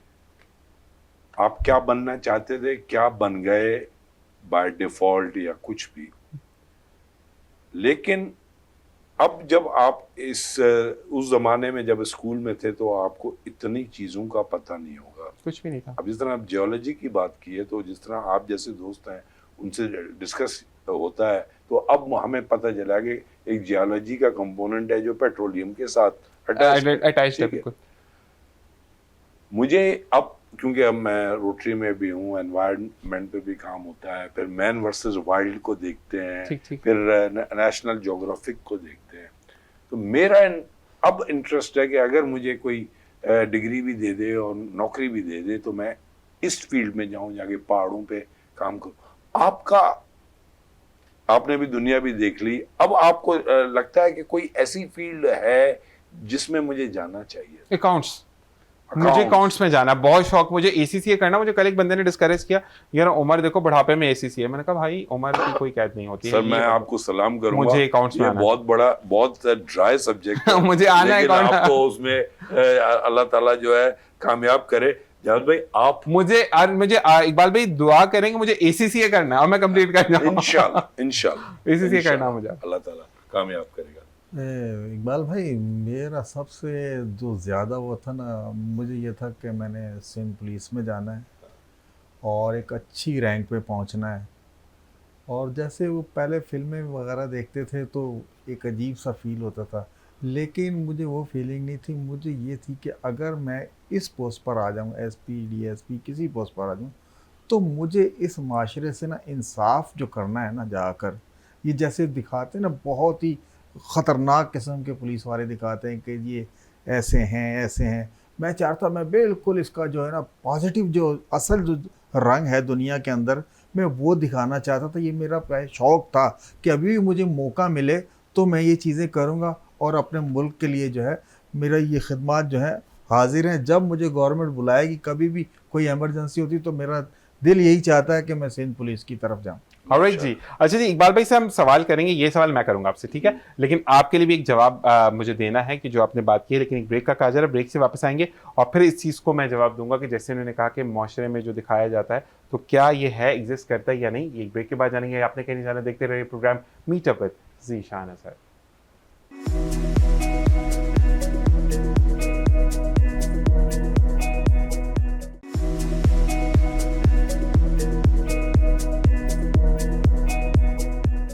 और जनाब वेलकम बैक। और ब्रेक के बाद हम वापस आ चुके हैं। जैसे कि जावेद भाई ने कहा कि आपको सर्व करना, तो जावेद भाई मैं ऑनेस्टली एक बात बताऊं, कुछ अभी भी लोग मौजूद हैं, मेजॉरिटी चेंज हो चुकी है। मैं अभी आपको हाल ही की अगर एक बात बताऊं और एक प्रीवियस बात बताऊंगा आपको। प्रीवियस पहले बता देता हूँ, हाल की फिर, क्योंकि वो तो रिसेंट बात है। रमज़ान करीम ट्रांसमिशन से फ्री होकर वापस आ रहे थे, इवन तरावी से फारिग होकर वापस आ रहे थे, तो एक पुलिस वाले भाई ने रोका, और वो जो बाइक सर्विस वाले होते हैं उनको।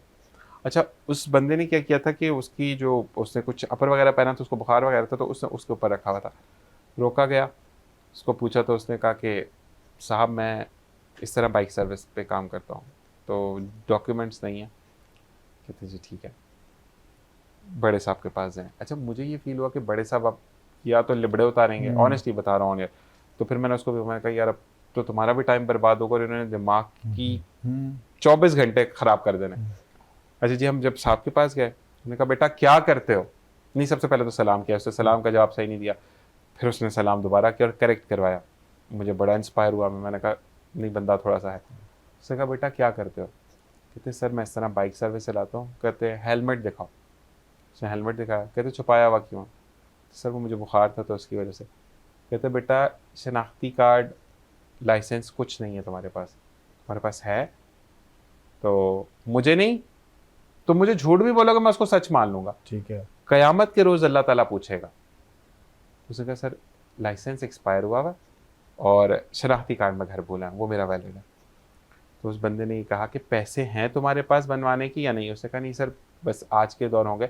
आप यकीन करें कि उस पुलिस वाले ने 1000 रुपया दिया उसको। उसने कहा बेटा जाकर बनवाना। और मैं आज भी उसको सल्यूट करता हूँ। मैंने वहां खड़े होकर भी कहा और मैंने ट्रांसमिशन में भी उस बंदे के लिए बात की। नाम से उन्होंने मना किया था कि भाई डिपार्टमेंट मना करता है, लेकिन वो जो भी बंदा है तो वहां पर ऐसे भी मौजूद है। एक दफा मेरा ही जाना हुआ यूनिवर्सिटी कार्ड मास्टर्स की बात 2 साल पहले, मास्टर कार्ड गुम गया। तो एक्सेस आपको पता है कैनेडा में एक्सेस नहीं होता आपका जब तक आपके पास कुछ ना कुछ आपके पास होना चाहिए प्रूफ कि आपका गुम गया कार्ड। जी मैं जब गया तो पहले तो मैं खाना खा रहा हूँ, चना जी बैठ गए। उसके बाद 1 2 3 फिर क्योंकि रेडियो पाकिस्तान का आपको पता है कि कार्ड का काफी माना जाता है उसको। तो मैंने कहा सर अगर अब आप नहीं मान रहे यार आज मेरे पास टाइम नहीं, फिर मैंने कार्ड रखा तो उन्होंने उसी वक्त बना के दे दिया। तो हैं ऐसे लोग भी मौजूद हैं, लेकिन ऐसे लोग भी हैं जो कि मदद करते हैं। अभी आजकल अगर आपको कोई पकड़ता है तो वो सिंपल एक बात करते हैं, लाले की जान तुम्हारे लिए खड़े हैं। और बाकी मैं इन लोगों को बोलता हूं कि भाई अगर आपके अंदर कोई फॉल्ट नहीं है, जावेद भाई अगर आपके पास कोई ऐसा मवाद नहीं है कि आपको, तो आपको चेकिंग में क्या मसला है? आपकी कौन सी हद तक आपके कौन से फूल उतर जाएंगे भाई अगर आप चेकिंग करवा लेंगे? तो फिर अगर ब्लास्ट होते हैं तो फिर हम इनको ब्लेम कर रहे होते हैं। तो ये चीज है। हम आते इकबाल भाई की तरफ। इकबाल भाई अब आपको अगर हम कहते हैं कि आपको दोबारा रिवर्स हो जाती है पूरी चीज, ठीक है, और निग्लेक्शन अपने 9th और मैट्रिक की बताइएगा, और अब अगर आपको चूज करना है सब ऑटोमोटिव चीजें छोड़ दें, पुराना ही दौर मेडिकल है, इंजीनियरिंग है जिसमें सिविल इंजीनियरिंग है, मैकेनिकल है, और ये तो क्या करना चाहेंगे आप, या फिर भी आप कॉमर्स पे ही जाएंगे? नहीं मैं कॉमर्स पे नहीं जाऊंगा। मैंने जिस तरह कहा कि मैं ये चाहूंगा कि मुझे जो है ना अपना दुनिया के लिए ये जो एनवायरनमेंट है उस पे एनवायरमेंट साइंसेस में आपको पढ़ना है, या तो फॉरेस्ट्री हो या जो है उसमें कोई बीएस करना चाहेंगे अब आप? हाँ, मतलब चेंज हो गए, जबरदस्त। अच्छा तो नेचर से करीब, नेचर से बहुत नहीं मतलब क्या हुआ था ऐसा कि नेचर से इतने करीब हो गए? नेचर से मैं शुरू से ही करीब है। हाँ, और देखिए मैं आपको एक ऑन एयर ये चीज़ बता रहा हूँ कि क्योंकि मैंने जब आपको ये कहा था ना कि वालिदैन ने जब मेडिकल का सोचा था तो बिल्कुल सही सोचा था, क्योंकि फाइनेंशियली आप जो है ना जो हमारी फील्ड है उसमें आप इतना वो नहीं कर सकते आप, ठीक है, तो वो अपनी जगह। लेकिन नेचर से क्योंकि मैं ज़्यादातर शहर में रहा हूँ, हैदराबाद और कराची, तो मुझे बड़ा इंटरेस्ट था। फिर दोस्तों के भी फार्म हाउस थे, एग्रीकल्चर लैंड्स थे, तो मैं अभी भी जो एंजॉय करता हूँ ना वो नेचर के करीब जाके एंजॉय करता हूँ। आपने अभी जैसे बताया ना खुद भी बॉनफायर करेंगे, ये करेंगे वो करेंगे, उसमें वही आंसर था कि नेचर के पास रहें। एग्जैक्टली। इवन इस्लामाबाद जब मैं जाता हूँ ना तो मैं इस्लामाबाद शहर में अवॉइड करता हूँ। मैं कोमरी के रास्ते पे कोई ऐसा गेस्ट हाउस हो या पहाड़ी पे कोई जगह हो वहाँ पे जाके रहने पसंद करता हूँ। और शायद बच्चों की वजह से अब मैं ज़्यादा निकल नहीं पाता, लेकिन मुझे जो जगहें पसंद हैं वो जिस तरह हुंजा है, स्कर्दू है, कागान है, इस तरह की जगहें पसंद हैं। तो फील्ड में अगर इस तरह के कोई है कि आप जो है एनवायरनमेंट इंजीनियरिंग में चले जाएं या फॉरेस्ट्री में चले जाएं, तो ये चीज़ें जो हैं उसमें मेरा इंटरेस्ट ज़्यादा है। अच्छा इकबाल भाई एक चीज़ और मैं आपको बताऊंगा, जब मैं हमारा फाइनल एग्जाम हो रहा था ना तो वाइवा आप के दौरान, ठीक है, हमें भी जियोलॉजिस्ट सारे मौजूद होते हैं। आप यकीन करें कि ये जो लोग तमाम हमारे PKR मशीन्स होती हैं, तमाम चीज़ें आपको तो पता है, उससे आइडेंटिफाई हुआ। और एक भाई आए, उन्होंने ऐसे करके मतलब मेरे से तो बैलेंस भी नहीं होगा, ऐसे करके एक स्टिक रखी, उसके ऊपर एक और स्टिक रखी यूँ करके, ठीक है, और वो चलते गए चलते गए चलते गए चलते गए चलते गए, जहाँ पर मशीन ने आइडेंटिफाई कर दिया पेट्रोल है, तो यहाँ पेट्रोल है ही नहीं। उसने कहा सर मशीन गलत नहीं हो सकती, उसने कहा है ही नहीं, पढ़ा लिखा बंदा नहीं है वो। तो कहते अच्छा चलें मानते हैं, क्योंकि आपकी पेट्रोलियम फील्ड के अंदर एक लैम्प होती है, मतलब होगी कोई 10 फीट की, वो डायरेक्टली छोटी सी नीडल टाइप होती है, वो जाकर बता देती है कि यहाँ पर क्योंकि 10 फीट के ऊपर पता चल जाता है कि सॉइल पेट्रोल है या नहीं। तो ये तो मतलब पानी का भी होता है और उसका भी। तो इसका ये होता है कि थिकनेस, आपकी जो मिट्टी की थिकनेस है वो बता देती है कि यहाँ पर पेट्रोल है या नहीं। अच्छा जी, शर्त लग गई। अब वो आधा किलोमीटर दूर एक जगह पर गए जहां पर कोई नामो निशान नहीं, ना इंसान तो ना इंसान की जात, कहते यहाँ पेट्रोल है। अब बंदों को भी एक जियोलॉजिस्ट खड़ा हुआ है, एक हेड ऑफ आपका पेट्रोलियम खड़ा हुआ है, तमाम एक लीड कर रहा है एक कंपनी को, पाकिस्तान, हमारी जो पाकिस्तान पेट्रोलियम है उसको। अच्छा जी, वो भी सवालिया निशान आ गया। सुनते तो हमें नहीं, सुनने के तो बुरी लगती। फिर मशीन मंगवाई गई और वहाँ पर कुछ भी नहीं था, और जहाँ उस बंदे ने जाकर आइडेंटिफाई किया था वहाँ पर पेट्रोल था। अच्छा, उससे पूछा गया कि क्या, उससे कहा कि यार ये माइंड और आपकी बॉडी का होता है कि ये जो मैंने रखा था, जो ऊपर वाली तीली है, ये जब मूवमेंट करने लगी पेंडुलम की तरह घूमेगी तो वहाँ चीज़ है। अच्छा, फिर मैंने कहा कि आप, कहते मैं पानी का भी ऐसे लोगों को बताता हूँ, घरों पे जाता हूँ, चलता जाता, जहाँ तक कहता मैं कहता हूँ यहाँ बोरिंग कर देना, बिल्कुल, और वहाँ पे पानी आता है।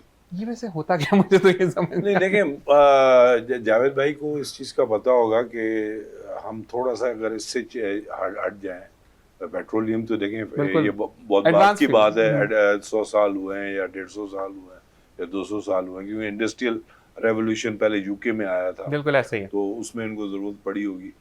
लेकिन पानी का जो है ना, वो तो बहुत सारे लोग अभी भी गाँव में हैं और जो बिल्कुल अनपढ़ है वो आपको बता सकते हैं कि भाई ये चीज़ें हैं। बिल्कुल ऐसे ही, ठीक है ना। जिस तरह आप थोड़ा सा टॉपिक से हटना पड़ेगा कि जिस तरह चोरी का वो बताते हैं, खोजी जो होते हैं ना, वो पैर लेके पहुंचते हैं कि भाई मतलब ये कि ये चोर जो था उसका पैर पहले देखते हैं। अच्छा, ओके, आइडेंटिफिकेशन ऑफ, जिस तरह आप नेशनल ज्योग्राफिक में देखते हैं कि ये चीता जो है, ठीक है, ये यहाँ से गुजरा है और ये चीता अब कहाँ होगा, ठीक है, यही चीज खोजी जो है वो ढूंढते हैं। ठीक है। और कभी कभी जब, और ये आपने ड्रामों में भी देखा होगा, जंगल ड्रामे में भी, कि वो फिर जाके वडेरे के वहां पे जब खड़े हो जाते हैं कि भाई ये तो तुम्हारे बंदे का काम है तो वो फिर वहीं बात रुक जाती है। लेकिन ये चीज, अच्छा, पुलिस वालों को सब कुछ पता होता है कि कहाँ जाएंगे वो तो सब कुछ पता होता है। लेकिन जैसे इकबाल भाई बता रहे हैं खोजी वगैरह का, ये पहले तो डेफिनेट बिल्कुल एक्यूरेट 110% आपको बता देते थे। अब जैसे जैसे ये दौर आगे चलता गया, उनमें भी प्रेशर, दबाव, फिर ये चीज़ें जैसे जैसे आती गई, तो ये जो शोबा था ये इनसे लेकर कुत्तों को देखने नहीं, असल में पता है क्या जावेद भाई, प्रॉब्लम यहाँ पे ये हुई है कि जब ये जिस दौर की बात कर रहे हैं ना, उस वक्त अगर फर्ज करें हम पीसीएचएस की बात करते हैं तो पीसीएचएस में 1000 बंदा होगा। बिल्कुल, 1000 बंदे को आइडेंटिफाई करना ना इतना मुश्किल नहीं होता था। सो इसमें ये हुआ, अब एक पीसीएचएस जहाँ पे 1000 बंदा रहता था वहां पे 1 करोड़ बंदा आ गया, तो फिर तो मुश्किल ही हो जाएगी ना चीजों को जानना। तो इसमें मैं मजीद जावेद साहब वाली बात में एक चीज एडिशन करूँ, शिकार के लिए, हंटिंग के लिए, जी जी, जब ये अरब्स आते हैं ना, जी जी, तो पहले बुकिंग करा लेते हैं डॉग्स की, गाइड्स की। अच्छा, ओके, ठीक है, उनको पता है कि तलूर का एक्सपर्ट जो है, तलूर एक बर्ड है जिसको हाइबरा बस्टर्ड भी कहते हैं, ठीक है, वो सबसे महंगा होता है जिसके लिए, तो वो उनको पता है कि जावेद साहब होशियार है, ठीक है, वो जावेद साहब को रिजर्व कर देंगे और उसको अमाउंट बता देंगे, तुम्हें हम इतना अमाउंट देंगे 2 महीने में, ठीक है। तीतर के लिए आपको कहेंगे, सही है, खरगोश के लिए मुझे कह दिया, तो वो एक्सपर्ट्स होते हैं, ठीक है, वो देख के बता देते हैं। और इवन अंधेरे में अगर वो बर्ड उड़ गया तो वो बता देंगे कि ये मोर है या तलूर है या मुर्गी है या वो है, वो इतने एक्सपर्ट्स होते हैं। ऐसा ही है। तो आपने जो जिस तरह बताया ना, जिस बंदे का पेट्रोल का, उसका आप समझते हैं कि कितना तजर्बा होगा, वो मतलब कब से ही चीजें उसकी तरफ आ रही होंगी। वो तो अभी भी इस वक्त भी आपके पास ऐसे डॉक्टर्स हैं, इस वक्त भी ऐसे डॉक्टर्स हैं जो बिल्कुल हकीमों की तरह आपको देख के बता देंगे कि आपके अंदर क्या प्रॉब्लम। ऐसे ही है। तो ये है कि ये देन सब अल्लाह की तरफ से, मतलब आपका कुछ भी नहीं है, ये सब अल्लाह ताला की तरफ से आपके अंदर वो स्किल्स अल्लाह ताला ने दिए हैं, तो वो आप करते हैं।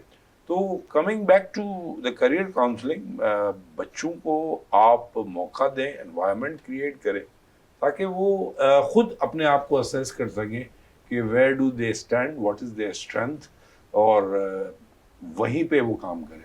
अच्छा, सेकंड ऑप्शन और थर्ड ऑप्शन होना बहुत जरूरी है। अच्छा, अगर आपके पास अगर मैं आपसे एक लोअर मिडिल क्लास फैमिली है, क्योंकि एंड का कहा जा रहा है, लोअर मिडिल क्लास फैमिली है इकबाल भाई, और क्योंकि जब आप बच्चे को पढ़ाते हैं तो जैसे हम लोग जो मिडिल क्लास लोग होते हैं वो यही कहते हैं कि अच्छा कमाए, जो बाप नहीं कर सका वो बेटा करे, और वो लग्जरी लाइफ गुजारे। माँ बाप की हर एक की यही दुआ होती है, चाहे वो पढ़े लिखे माँ बाप हों, चाहे वो गरीब माँ बाप हो, माँ बाप की दुआ अपने बच्चों के लिए यही रहती है। बिल्कुल। अब मुझे आप बताएं कि फर्स्ट ऑप्शन पर अगर आपका बच्चा एवरेज स्टूडेंट है, ठीक है, और अम्मी अबू चाहते हैं वो डॉक्टर बने, ठीक है, बहन भाई चाहते हैं वो इंजीनियर बने, लेकिन बच्चे का इंटरेस्ट थोड़ा सा कॉमर्स की तरफ है, तो वो किस चीज़ को सेकंड करें, फर्स्ट करें, फिर सेकंड करें, थर्ड करें? आपसे अगर सवाल है। देखें, डेफिनेटली अगर वो कॉमर्स की तरफ भी जा रहा है तो वो जो है कॉमर्स को भी, जिस तरह जावेद भाई ने कहा कि कंसिस्टेंट हो, मेहनत उसी में करे, भले वो दरिया कितने भी आए, कितने भी पहाड़ आए, उसको मेहनत करनी पड़ेगी। फिर देखें, कॉमर्स में भी जीशान भाई बहुत सारी फील्ड्स हैं। आप जब बैंकिंग में जाते हैं, बैंकिंग में आप मेहनत करते हैं तो आपको जब फॉरेन बैंक्स देते हैं तो आपको तनख्वाहें, और आम बैंक भी जो है 2-3 लाख रुपया दे रहा है आराम से ऑफिसर्स को। फिर आपको लोन्स भी, बैंकिंग लोन्स भी मिल रहे हैं। तो आपको जब उसमें स्टैंडर्ड चार्टर्ड में काम कर रहे होते हैं तो 10 लाख, और स्टैंडर्ड चार्टर्ड में जो लोग काम कर रहे हैं वो कोई आसमान से तो नहीं आए, वो भी हम में से ही हैं। तो आपके मिडिल क्लास में से भी बहुत मेहनत की बात है। आपको मतलब ये कि एक चीज़ का पता होना चाहिए, जो आप काम कर रहे हैं, टोटल आपका सिफारिश नहीं होनी चाहिए। सिफारिश की जगह रेफरेंसिंग जो है ना, दैट इज स्ट्रॉन्ग, क्योंकि रेफरेंस डिटरमिन करता है कि this person has a capability to do the work. नहीं, लेकिन रेफरेंस वो भी हो जाता है ना इकबाल भाई कि अब फर्ज करें आपकी एक पोस्ट है, अब आपके साथ मैंने फाइनेंशियली नहीं, लेकिन आप कहीं बीमार थे या कोई मसला था तो मैंने आपकी मदद की इन दैट फॉर्म, वो सिफारिश होगी। नहीं, अब उसके साथ मैं आपका फेवर लूंगा कि नहीं यार मेरा बच्चा पढ़ जाएगा, तो इकबाल भाई आप जो है वो मुझे मेरे बच्चे के लिए बोलें, तो वो तो फिर वो वाली फेवरिज्म है। भाई नहीं, वो आपने बिल्कुल सही कहा, और ये बड़ा अच्छा पॉइंट उठाया। देखें, वो फिर अगेन वो सिफारिश हो जाएगी, ठीक है ना, वो रेफरेंस नहीं होगा। ठीक है, रेफरेंस आप, क्योंकि आप जिस ऑर्गेनाइजेशन में काम करते हैं, आप किसी के जान पहचान पे आप रेफरेंस, जान पहचान उस तरफ जब उस पे मेरिट हो, तो वो आप, क्योंकि आप एक मार्केट में आप जो है ना एक एग्जीक्यूटिव हैं और आपकी बात को वो जो है मानते हैं, ठीक है। तो आपको, अब मैं आपको बता रहा हूँ, जब मैं ब्रिटिश एम्बेसी से अमेरिकन कॉन्सुलेट, उसमें अमेरिकन इंश्योरेंस में आया था, तो मुझे 3 रेफरीज की ज़रूरत थी। एक मुझे नहीं मिल रहा था, 2 मुझे मिल गए थे। तो वो उन्होंने जो, अच्छा, एक ने जो एजाज गिल साहब थे, उन्होंने लिखा he has a good moral character, वो तो उन्होंने उसी वक्त रिजेक्ट कर दिया। आपने ये बताना होता है कि he has got a capability and he could be a asset to your organisation. सही है, फिर वो होता है रेफरेंस। ओके, मतलब सजेस्ट करना कि अगर इवन अगर आप अपने, देखें, उसूली आदमी होगा ना, वो अपने भाई का भी नहीं देगा अगर उसके भाई में वो कैपेबिलिटी नहीं है। सही, हाँ, वो फिर सिफारिश में आ गया। ठीक है, रेफरेंस आप उसका देते हैं, वो तो फिर प्रोफेशनल चीज हो गई ना। ठीक है, ठीक है। यहाँ पर प्रोग्राम का वक्त खत्म हुआ, लेकिन मैं सिर्फ एक सवाल आपसे और करूंगा और मुझे क्विक एंड फास्ट आंसर चाहिए। आजकल की प्रॉब्लम ये है कि आपको, अगर आप कहीं पर भी एप्टीट्यूड टेस्ट के लिए जाते हो तो पहले ई-कैट होता है फॉर द इंजीनियरिंग, एम-कैट होता है फॉर द मेडिकल। अब बच्चा दोनों तो नहीं कर सकता ना, एक करेगा कोई भी, या दोनों कर सकता है? देखिए, बच्चे में कैपेबिलिटी बहुत ज्यादा है, बहुत ज्यादा। टेस्ट के डेज एक साथ होते हैं ना, नहीं, अब क्योंकि हाँ, अगर वो सिंध मेडिकल भी साथ खोल रहा है, एनएडी भी साथ खोल रहा है, एक दिन के फर्क से आपको जामशोरा यूनिवर्सिटी जाना है तो सिंध यूनिवर्सिटी में कैसे करेंगे? हाँ, नहीं, वो मुश्किल है, लेकिन बाकी ये कि अगर आप एक ही शहर में रह रहे हैं तो एक बच्चे में इतनी कैपेबिलिटी होती है, जो स्पेशली हाई अचीवर्स हैं, तो वो और जो मेहनत करते हैं, तो जो है ना वो कर सकते हैं, बिल्कुल कर सकते हैं। बिल्कुल कर सकते हैं। अच्छा जी, बिल्कुल, हमारे यहाँ पे प्रोग्राम एंड हुआ। आप दोनों का बहुत बहुत शुक्रिया और आपका आने का बहुत शुक्रिया। और मैं साथ साथ ये जरूर कहूँगा, जावेद भाई बेचारे बहुत ज़्यादा स्ट्रेस में हैं क्योंकि घर के भी कुछ काम थे, लेकिन love you bro, you will hair कि मैंने आपको रिक्वेस्ट किया, ये मानते हैं। अच्छा जी, इकबाल भाई आपसे रिक्वेस्ट है कि अब हम नेक्स्ट जो कैरियर काउंसलिंग करेंगे, आपसे एक रिक्वेस्ट मैं कर रहा हूँ ऑन एयर, जो मैं नहीं बताई, हम स्टूडेंट्स के साथ करें। इंशाल्लाह। ठीक है, क्योंकि मेरे आपके और जावेद भाई के सवाल ना स्टूडेंट्स के साथ है। क्यों? क्योंकि मेरा दौर अगर मैं मैट्रिक की बात करूंगा 2011 गुजर गया, वो पुराना, बहुत पुराना हो गया। ठीक है, अब जब मैंने 2011 में किया, उसके 12 में एमसीक्यूज बहुत सारे आ गए। हम तो लंदी लंदी सवाल नहीं दे रहे, 5 इसके देने, 6 इसके देने। अब तो 75% एमसीक्यूज पे चला गया आपका पेपर। तो अब वो ज्यादा बेहतर हमसे सवाल करेंगे। तो हम नेक्स्ट टाइम आपसे रिक्वेस्ट करूंगा कि स्टूडेंट्स हमारे साथ, तो फिर हम उनसे पूछेंगे कि बेसिकली उनकी क्या नीड्स हैं। बिल्कुल ठीक। क्योंकि मैं अपनी अगर बैच को देखें तो वो पुराना हो चुका, मतलब एक साल में 10 साल हो जाएंगे मेरे बैच को। ये और इकबाल भाई के लिए कोई प्रॉब्लम नहीं, इनके स्टूडेंट बहुत हैं। बिल्कुल यही है। नहीं, तो हमें बोला, अच्छा लेकिन इकबाल भाई मैं स्टूडेंट्स वो चाहूंगा, आपसे रिक्वेस्ट है, क्योंकि लोगों का ये मानना है कि जो अमीर होता है वो तो कहीं पे भी अप्रोच कर लेता है। ठीक है, सेल्फ फाइनेंस पे 40 लाख पे भी सीट बिकती है। ठीक है, हमने वो स्टूडेंट्स आपसे लेकर मेरिट पे है और वाकई में लो तबके के हों, मतलब जिनके वालिद वालिदा दोनों, इवन तो वो बच्चे भी जो है वो कर रहे हो, जॉब कर रहे हो। तो इसी के साथ आप दोनों का बहुत शुक्रिया। अगले प्रोग्राम में फिर मुलाकात होगी जी। मैं भी चाहूंगा इस दुआ के साथ इजाजत की, जहां रहिए खुश रहिए, खुशियां भी खेलते रहिए। सिर्फ इस सेगमेंट को करने का मकसद ये है कि इकबाल भाई की एक्सपर्टीज हम आप तक पहुंचाएं, और अगर हम 20 प्रोग्राम करते हैं और एक बच्चा भी कुछ सीख जाता है तो मेरी, जावेद भाई की, इकबाल भाई की मेहनत वसूल होगी। क्योंकि जब तक वो बच्चा पढ़ेगा हमें उसका सवाब मिलेगा, और जब वो कमाएगा और उसके घर उससे चलेगा तो उसका भी सवाब मिलेगा। तो अल्लाह ताला इस मेहनत को कबूल करे। जनाब बहुत बहुत शुक्रिया आपका देखने का, साथ देने का। अगर कोई क्वेरीज होंगी तो बिल्कुल जनाब आप भी हमें लिंक इन कर सकेंगे, नंबर डिस्प्लेड हो जाएंगे, और उसके बाद आप सवाल भेजेंगे और हम उन्हीं सवालात पर आपके जवाबात को इकबाल भाई के आगे रखेंगे, ये जावेद भाई के आगे रखेंगे कि हमें इन सवालात के जवाबात चाहिए। और इसी के साथ मुझे, entire team of Venus TV, मेरे जितने भी लोग यहाँ पर कैमरा पे मौजूद हैं, पीसीआर में मौजूद हैं, एमसीआर में मौजूद हैं, from the main gate towards to the MCR, तमाम को अपनी दुआ में याद रखिएगा। मेरे तमाम गेस्ट को अपनी दुआ में याद रखिएगा। जाते जाते सिर्फ इतनी बात कि पाकिस्तान के लिए ज़रूर मेहनत कीजिए, क्योंकि पाकिस्तान के वक़ार से हमारी बका है। जिस दिन ये मुल्क नहीं रहा उस दिन पता चलेगा कि कितने 20 का 100 होता है, और फिर आज़ादी की कीमत पता चलेगी। Simple is that. बुराई करने से पहले ये देखें कि हम कितने नेक हैं। बुराई तब करें जब आप बिल्कुल ऐसे हो जाएं कि लोग आपकी मिसाल देना शुरू कर दें। मुझे, मेरी टीम को, मेरी फैमिली को अपनी दुआ में याद रखिएगा। अगले प्रोग्राम में फिर मुलाकात होगी। अल्लाह ने के बाद।